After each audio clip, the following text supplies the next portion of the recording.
বিকালের নাস্তায় আলু পুরি আর চা, আহা আর কি লাগে। আসসালামু আলাইকুম এভরিওয়ান, ওয়েলকাম ব্যাক টু নিতুর কিচেন। প্রথমে বলাতেই নিশ্চয়ই বুঝে গেছেন আজকে আমি কি তৈরি করে দেখাবো। হোটেল স্টাইলের আলু পুরি। আশা করি আপনাদের কাছে আমার এই রেসিপিটি ভালো লাগবে। তো চলুন শুরু করি।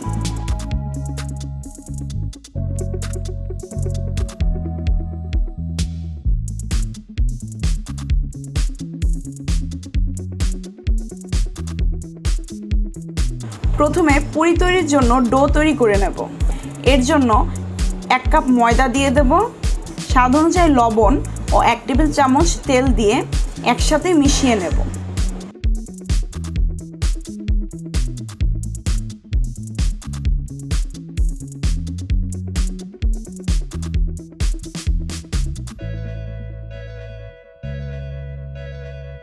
এরপর অল্প অল্প করে পানি দিয়ে দেব। এখানে আমি রুম টেম্পারেচার পানি ব্যবহার করেছি। ডোটা বেশি শক্ত হবে না, আবার বেশি নরমও হবে না।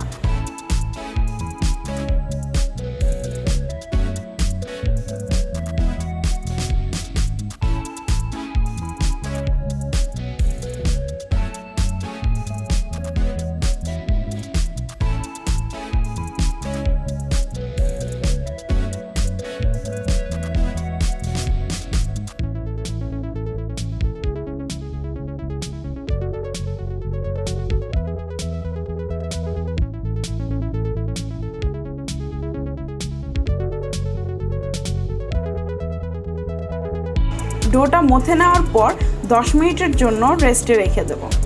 এরপর ভিতরের পুর তৈরি করে নেব। এর জন্য 2টা সিদ্ধ আলু নিয়েছি, কিছু পেঁয়াজ কুচি ও শুকনো মরিচের ফাঁকি নিয়ে নিয়েছি।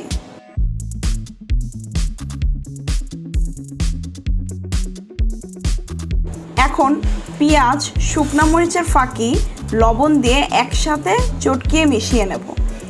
এখানে আমি সামান্য সরিষার তেলও দিয়েছি।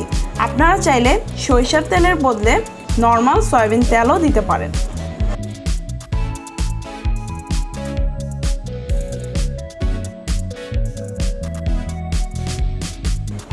এরপর সিদ্ধ করে রাখা আলুগুলো ভেঙে একসাথে মিশিয়ে নেব।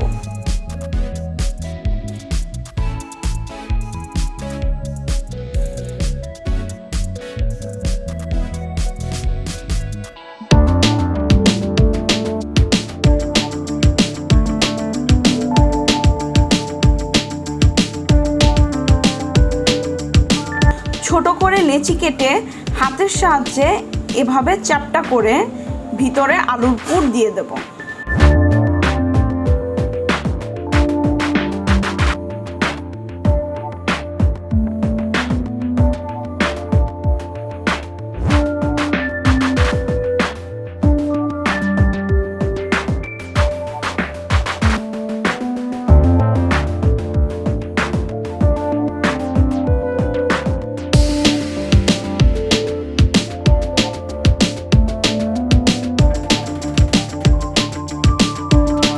এরপর চারপাশ একসাথে করে নিয়ে বন্ধ করে দেব।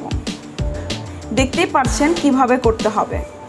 এভাবে করে আমি বাকিগুলো তৈরি করে নেব।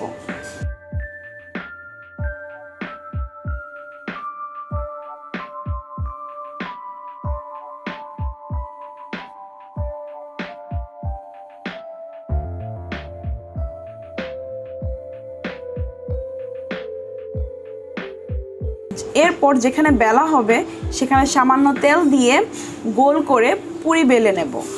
এখানে তেলেরই ব্যবহার করতে হবে, আটা বা ময়দা ব্যবহার করা যাবে না।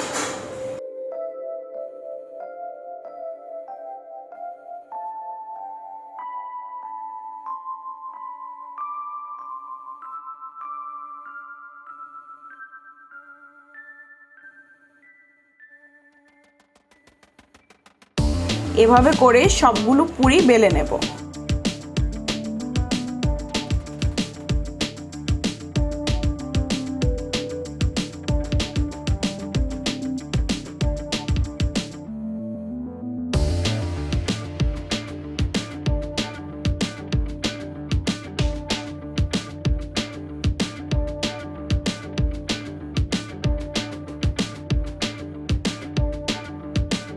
এরপর একটি প্যানে তেল গরম করে একটা একটা করে পুরি ভেজে নেব।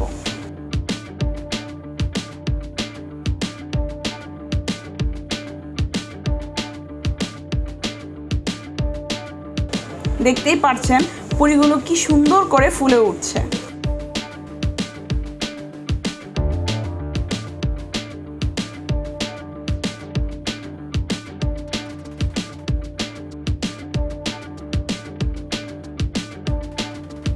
এখানে পুরি ফুলকো হওয়ার জন্য তেলের টেম্পারেচারের উপর অনেক বেশি নির্ভর করে।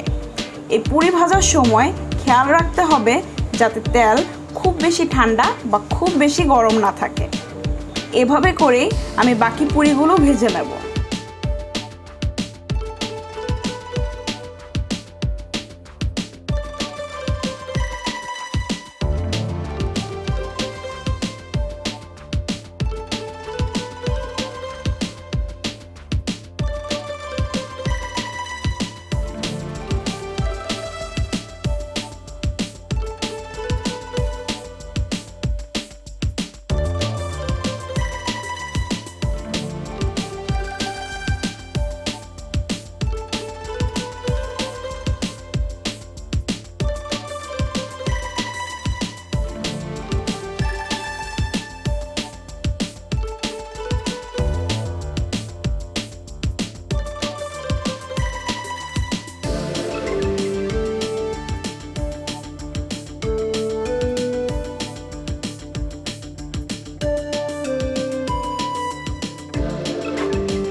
তৈরি হয়ে গেল সুস্বাদু আলু পুরি। আশা করি আপনাদের কাছে আমার এই রেসিপি ভালো লেগেছে। ভালো লাগলে প্লিজ আমার চ্যানেলকে সাবস্ক্রাইব করবেন, লাইক কমেন্ট শেয়ার করতে ভুলবেন না। সবাই ভালো থাকবেন, সুস্থ থাকবেন। আল্লাহ হাফেজ।